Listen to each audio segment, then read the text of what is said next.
Welcome back, everyone. This is the next step in the reductive charcoal tonal drawing. Let's recap. So, initially, the piece of paper was bordered out with some blue painter's tape, so that will keep the border nice, white, clean, professional looking. And then the stick charcoal was rubbed across the entire surface of the paper to establish a ground, and then it was buffed into the paper surface with a paper towel to give you that overall mid-gray tone. And then over here you were asked to apply a 6-tone like tonal chart. So we had the back to the white of the paper all the way to the blackest black, okay, that the charcoal has to offer. Then when that was done, the still life was set up. There's a dark background so that there's contrast between the objects and the space. A combination of manufactured and organic objects, pretty simplified. And then a strong light source coming in from the side to create a range of values in terms of the shadows and the shadows on the objects, their highlights, etc. And then using the viewfinder, a composition was found. And if you notice at my sketch here, I did do some cropping, and the sketch was performed instead of using a charcoal pencil. My method is to actually use the click eraser. And the reasons for that, for me visually, they just stand out. I can see what's going on versus using the charcoal pencil. So either way works. So depending on which you feel is a better way that serves you, works. Okay, so the next part now is referencing the tonal chart and looking at the still life. Essentially going to start translating these colored objects into black and white and assigning their tones, and then putting in the tones with the charcoal and or reducing out, subtracting lighter areas with the click eraser, the other eraser here as well. So some things to consider are, at what point do I put in what? So you can work from dark to light, light to dark, depending on how you like to do that, and we can go from there. Alright, so I'm going to work from dark to light. So I'm going to put the camera in the camera stand here, and then while I'm making the drawing, you will not be able to see my still life. It's kind of the downside of my setup, but for what it's worth, you get to see the drawing. Okay, so zooming in on the drawing itself so you can see what's going on. Alright, so the first step I'm going to take is putting in the cast shadow in the background, and that's the one that's behind the candle. So, and there's a fold that goes through here, so I'm going to indicate the fold with a dark line, and then I'm going to, using medium pressure, I'm going to start laying in the shadow, and the shadow is actually on that dark blue fabric that's behind or acts as the background. So laying in this, and then the shadow comes over into this area, so indicate that.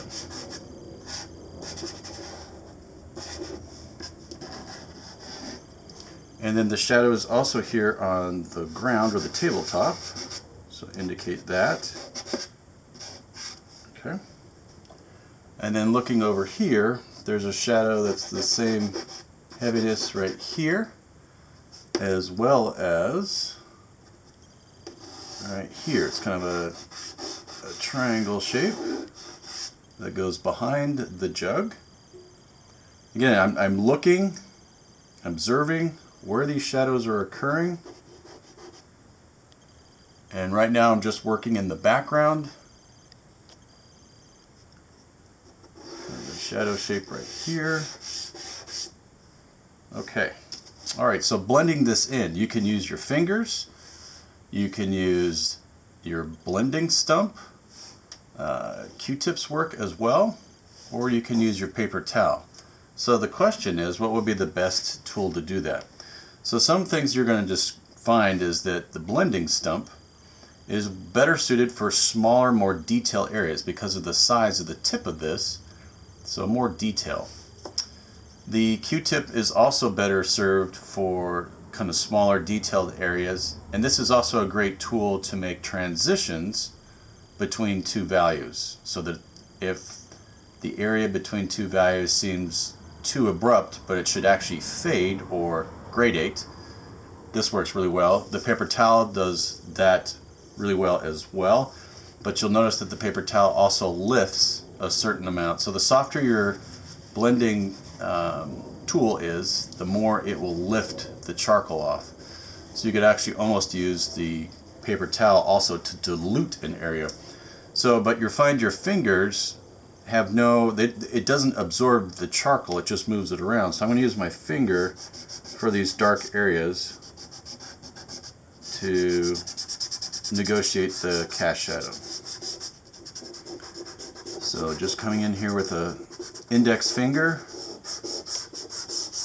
and pressing that charcoal and rubbing it into the surface of the tooth of the paper.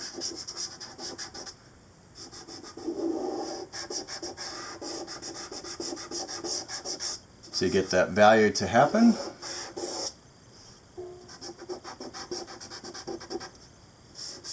And again, when you're doing this, I don't know if it's visually seen as you're watching this happen, but you will get little buildups of little berms of additional charcoal residue, like powder. And you don't want to blow on those because it'll just disperse it in the air and then it'll rain down and dust everything, as well as giving you an opportunity to actually breathe it in. And you don't really need to breathe this stuff in. Not that it's super toxic, but if you don't have to breathe it in, why put it in the air? Alright, so roughing in these basic, really dark shadows that are on the background. And now I'm looking to see that there's some variation inside those shadows. So again, I told you that there was a fold right here. So I'm going to improve that by really pressing hard, indicating that. Let's see where else. And then there's a darker situation right here at the bottom. Put that in. Again, this is just the roughing in stage, so don't feel like that you have to get it all in at once. You're just establishing where these shadows are occurring, and then you can manipulate them more later on. Okay, so those are the darkest shadows in the background and on the tabletop surface. So now I'm going to look to areas where the shadow is on the objects, so looking to see where that's at.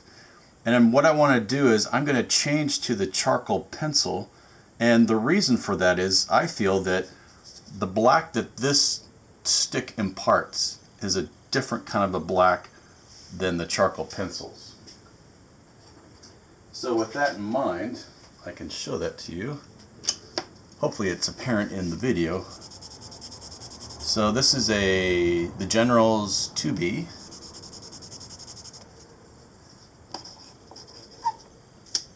And here I have the 4B.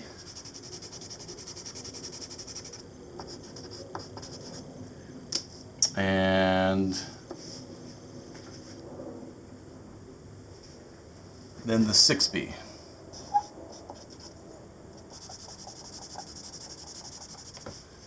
Okay, so those are the pencils.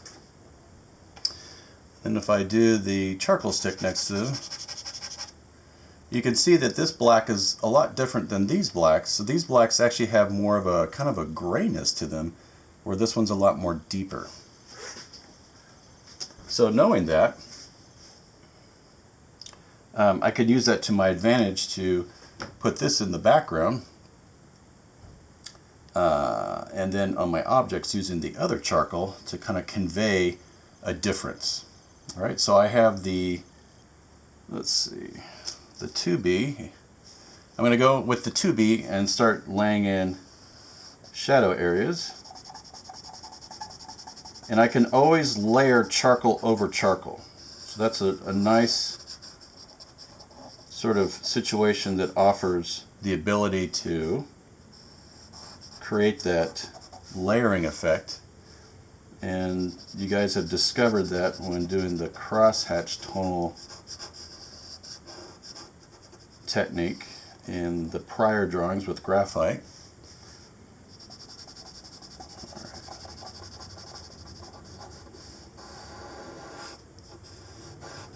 And then as you're doing this, you can inadvertently also kind of deal with the edges of objects as you're laying in the tone within them versus the outside of them, or the negative space.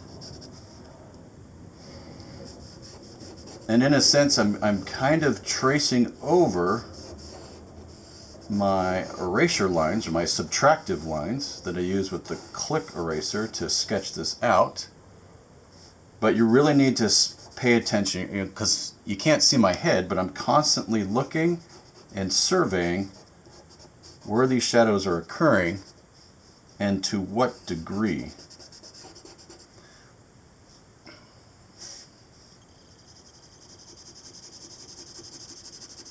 So working on the candlestick right now with its candle, you can see how it's starting to develop and becoming more apparent than the other two other objects.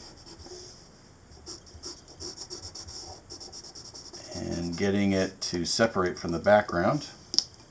Alright, I'm going to change to the 4B and start putting in areas that are just a little bit darker.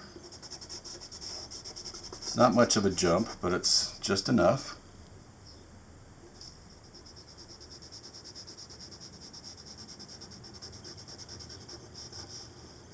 And as this drawing evolves, your line work will be covered over, so that it's all about tones and not outlines or descriptive contour lines within the interior of your objects.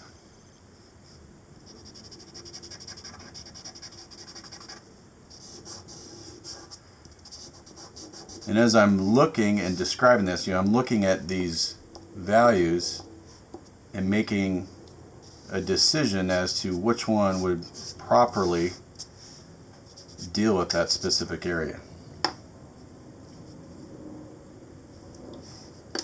Okay.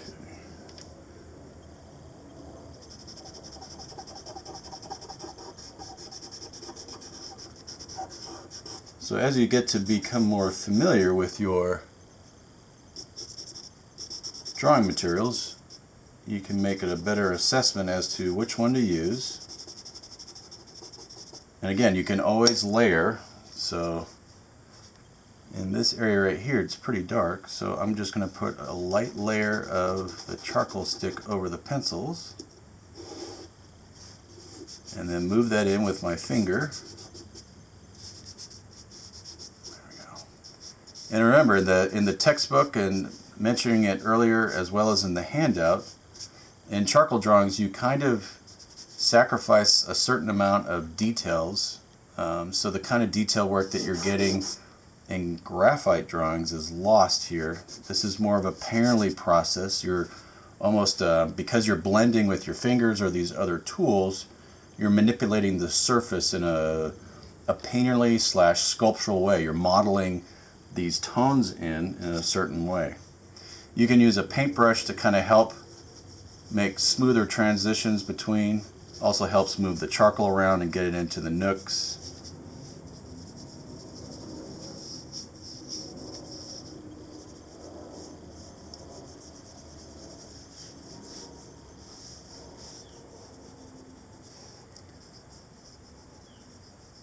Alright, so I haven't been drawing very long, and my hands are starting to get dirty. If you have an issue with having dirty paws, you can wear gloves, but when you wear gloves, it's very difficult to blend charcoal because of the nature of that material that the gloves offer. So you may then have to switch to these other tools like your paper towel, the blending stump, or the Q-tip. Alright, I'm going to go into the jug, and I want the jug to have let's see, I wanted to use more of the 2B pencil because it's a pretty light blue jug, and so looking at where the shadows are and indicating those, and I want this to pop forward away from my background. So going in all the areas that have this value, which is kind of in between here. So some areas will just stay the ground that I laid down initially. But then like the cast shadow, which is pretty dark, I can use the side of the charcoal stick and just lightly put it in and then blend that into the surface. And that's dark enough to engage that surface.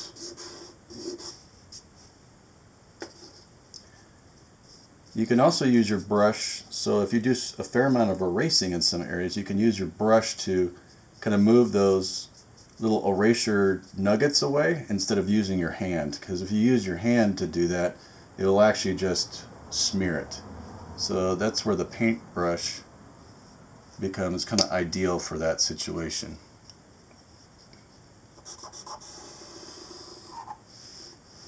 So here's the handle, and the underside of the handle is in shadow. Makes a lovely sound.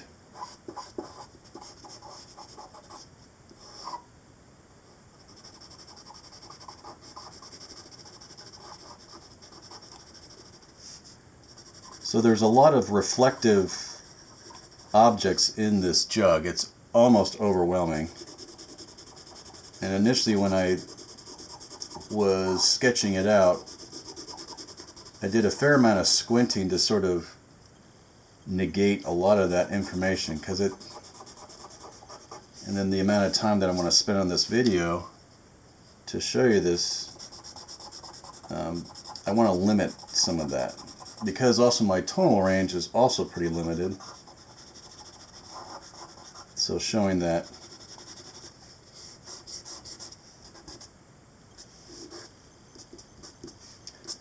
And you'll find that your finger is probably a really great blending tool. It doesn't take much to kind of move around and get those areas to look nice and blended.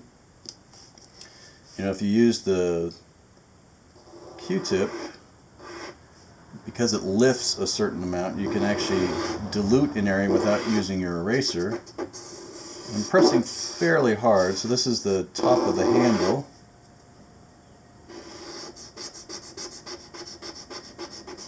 And as I scrub the surface, it pulls up the charcoal.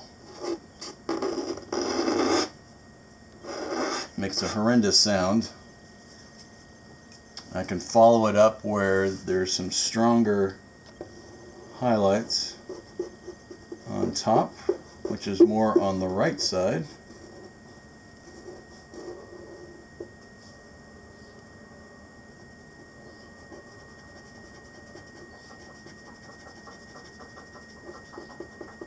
So you notice I'm kind of jumping around through my tonal scale.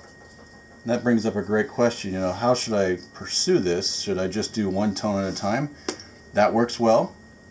Or you can work just one object to its full extent, or you can kind of just jump around, change up the values as you're moving through the piece. Just, you know, however that keeps your attention as you're doing this, and what's the most ideal scenario for you. So it'll be different from person to person, depending on how you like to approach this. So the light source is coming down. So this area right here is pretty illuminated on this side. So I'm going to dilute it with my click eraser.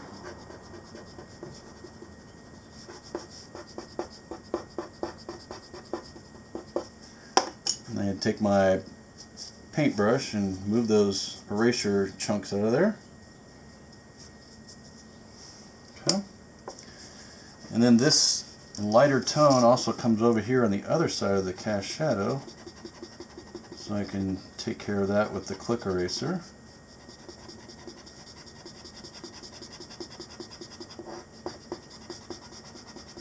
And you notice that I'm kind of going in a rounded way, so I'm obeying the surface of this object. Now your eraser will get kind of bungled up, so you can clean it off on your paper towel, you can clean it off on your jeans, just to clean it out, because it'll get to a point where it becomes saturated and it won't erase anymore. You know, if you change to this, you can work larger areas just a little bit more efficiently. So as I'm doing this drawing, I'm kind of introducing the tools and what they're capable of, and I certainly hope that you attempt to do similar approaches to this, where you're trying all these different tools and figuring out what works, what doesn't work. So you can kind of think of it as an experiment. Alright. So there's a brilliant illuminated area here in the spout inside of the jug. Indicate that brightness kind of runs the rim. And you notice that the eraser is just not a great tool to run that, because it's more of a detail area. I can go back to my click eraser. And it performs just better, and because it's ergonomically like a pencil, I can guide it much better than the big eraser. Alright, so looking at the shadow inside here,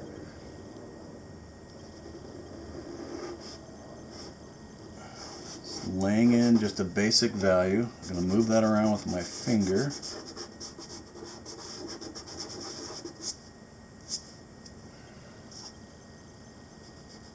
And then I want it to, for some reason it's kind of fading towards the spout. So I'm just going to slightly dilute it here with my Q-tip. But then it's really hard lined right here.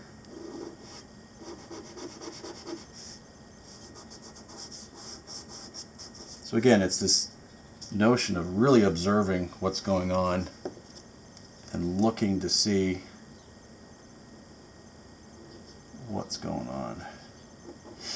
Because you want to be as accurate as possible, because remember, these drawings are going to be moving away from your sketch lines and showing more of a, not only the 3D illusion that you're attempting to create, but also the attempt to go in the direction that you're drawing starts to look more photoreal. And just to remind you that, you know, this is a perceptual drawing class, or drawing from life, and that those are kind of the aspects of this drawing course, is to, in an essence, attempt to gain that as your final product, more of a photoreal look than a cartoon or a sketch, unless the assignment calls for it.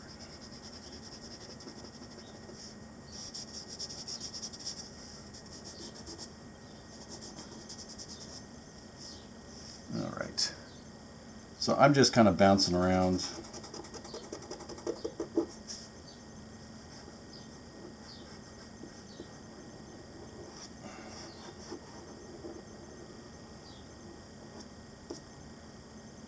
Go.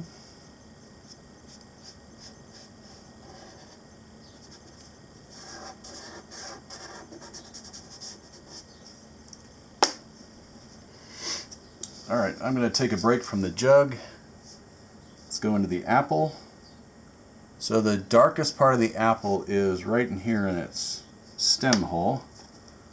So I'm going to indicate that with the stick charcoal.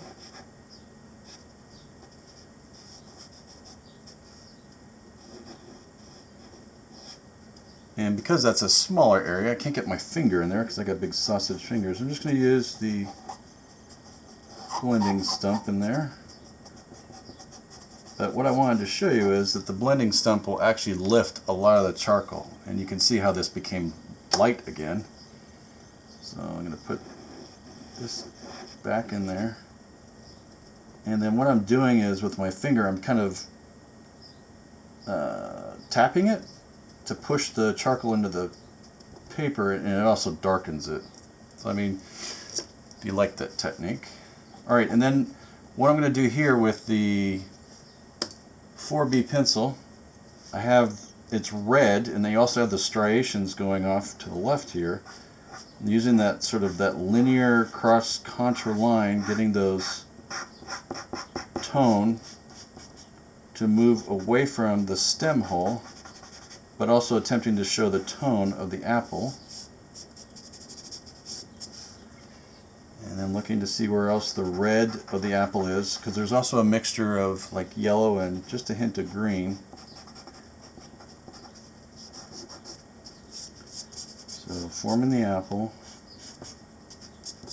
and as the apple rounds out of sight, it's pretty dark back here. So I'll kind of put like a really thick outline, but then I'll blend it back into the surface to kill that outline. Just like that. Alright, and then the areas where it's kind of that yellowing, I'm going to use my click eraser to kind of follow the pattern or the shape that that yellow exhibits in the apple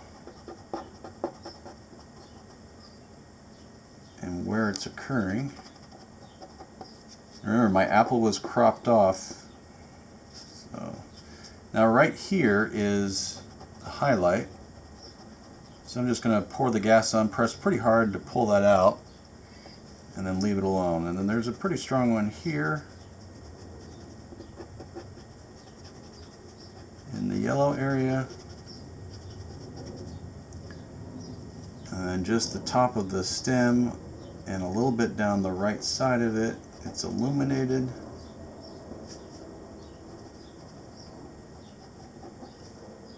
Okay. And then I'm just going to take my brush and just kind of move away all that additional residue. And the apple starts to kind of take form. It's now more apparent than it was before. Alright, so I'm going to backburner the apple. That's kind of out of the way right now. I'm going to return back to the candle. I'm going to give more illumination to this side of the candle itself, because the light is hitting this side of it.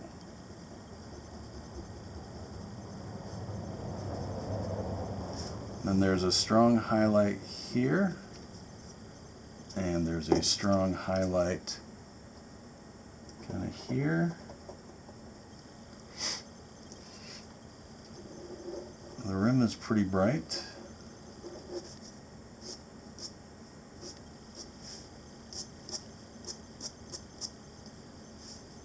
There's just some little highlights here.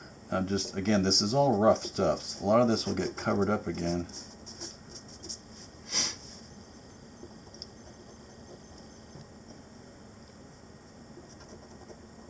And there's kind of a so the candle was made in a mold, and it has it looks to be like Christmas related, like holly and berries and pine cones molded into the side down here, and those will be final details that I will establish later, but I can just kind of point at them here by making some arbitrary lines that kind of imply texture there.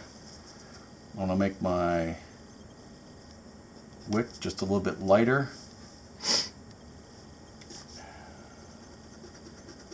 Now when the light comes across here, the jug actually kind of blacks out this area, but there is a highlight right here.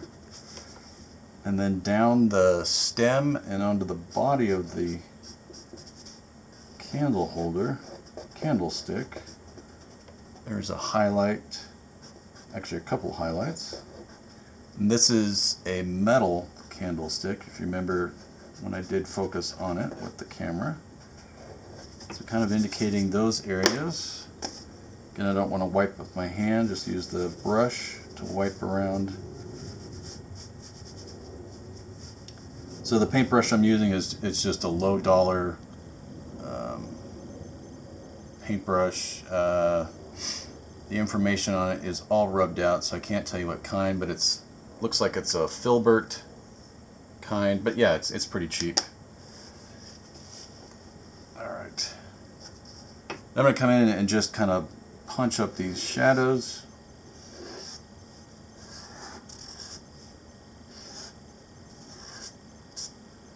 And you'll notice that when objects, when they're metal or glass, their values are more higher contrast, because metal and glass objects have a tendency not to absorb light like fabric does, or soft surfaces. So harder surfaces have a tendency to hold on to it or reflect it and not absorb it. Alright. What do I want to do? Alright, I'm going to take my Q-tip and I'm going to lighten this up to get it to pop a little bit more.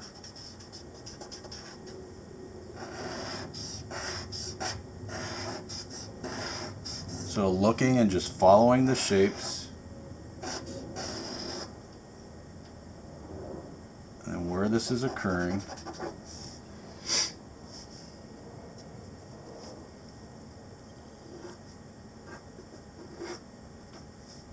There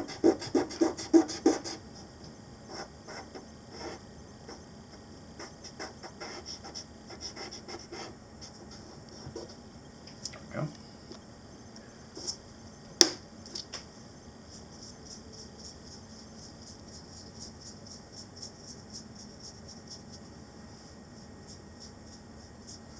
So the paper you guys are using is in comparison to what you should be using. This is a pretty low tooth, it's a more smoother toothed paper. So when you do watch Dennis Angel's videos in correlation with the textbook, you'll notice that he's able to achieve darker values, and it's really because his paper is a lot more textured or has a higher tooth, meaning that the charcoal will stick more to that surface than the smooth paper you have. So I just want to give you a heads up about that. There'll be some areas that you kind of work back and forth, but everything starts to lift. So that kind of brings up a point. When you saturate an area with charcoal, like right here, it really won't take any more charcoal. And the only thing you can really do is go backwards or subtract information out of it than going in an additive manner. So just want to let you know if you're attempting to try and get more variation.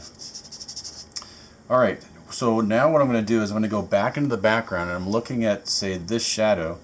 So where this darkness is the deeper part or the core of the shadow for that fabric. But as that shadow rounds out of the shadow and out here, so I can just I'll use my Q-tip to kind of show the rounding in a cross-contoured manner to show that shadow. And what I want to do is I want to slightly fade along this edge. So this is going to pick up, you can see it picking up the charcoal. And as it rounds out, it's going to get lighter. So that's where this will come in. Actually, let's use the Kneaded Eraser. The Kneaded Eraser is really great. So when you get your Kneaded Eraser, you want to pull it apart. This is what actually cleans it, but as you move it around with your fingers, the heat of your fingers actually makes it a lot more softer and more pliable, and then you can customize this to any kind of shape. So if you want to do like a really large area, which I want to do, I can kind of squish it out and then I just stroke it to lighten that area for the cast that's opposite of the cast shadow.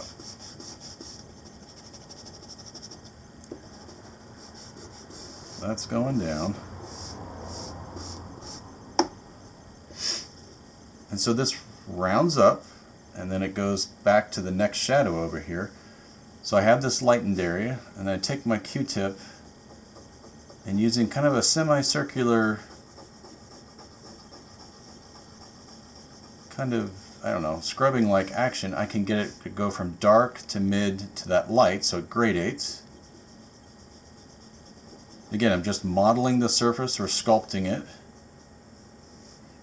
And then on this side, I want it to lean out to this one, and then this shadow, this is the bottom of the shadow, so when this value comes up to it, it abruptly stops. So that works out perfectly for that. But I can get that wave to happen. Alright, so this background here, I'm going to make it just slightly lighter, and I can achieve that with my Kneaded Eraser. So I'm going to come in and just drag it. I'm not pressing hard at all, I'm just dragging it back and forth just to lift or dilute that value in the background. There we go. And then along this edge of the shadow, it's pretty hard lined. So just come back in, give it a more solid edge, and then kind of back and forth strokes along the inside of it in the shadow, like that. And then I run it with my finger, and then I blend it up. Just like that. So it goes from dark, then it gradates, giving the appearance that it's rolling. And that is that shadow.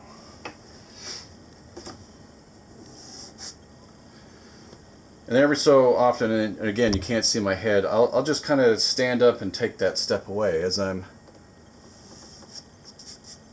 doing an area, assess it, move on.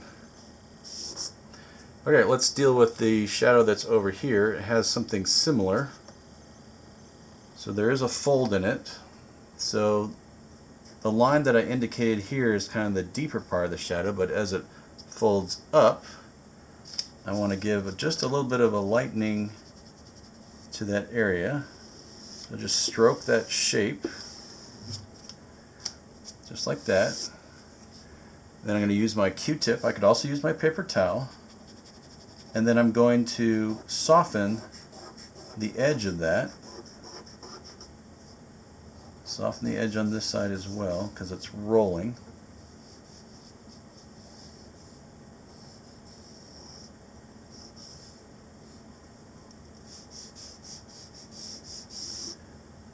And hit it with my finger, just like that, and it gets that look. And then there's another one right in here, so, but it's not as light as this, so I'm going to use my Q-tip to hit the top of it. So I'm scrubbing, probably a horrible sound, and then I'll blur the edges.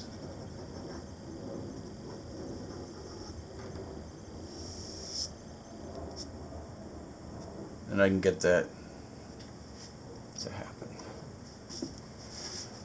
Alright, so I noticed that the shadow here, where the backdrop, when it meets the table surface, it's a little bit darker here on the tabletop. So I'm just going to enforce that just a little bit more. Just like that. And I'm going to do it over here as well. There, and then it goes lighter right here.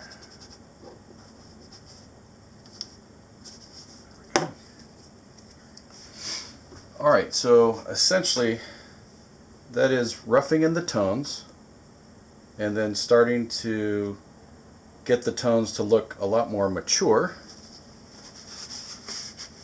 So I'm going to turn this off, and then we'll come back and finish off the drawing. We're going to be dealing with the edges, details, and transitions in a more mature manner on the objects to finish off this drawing. Alright guys, thanks for watching, and we'll be back with the next steps.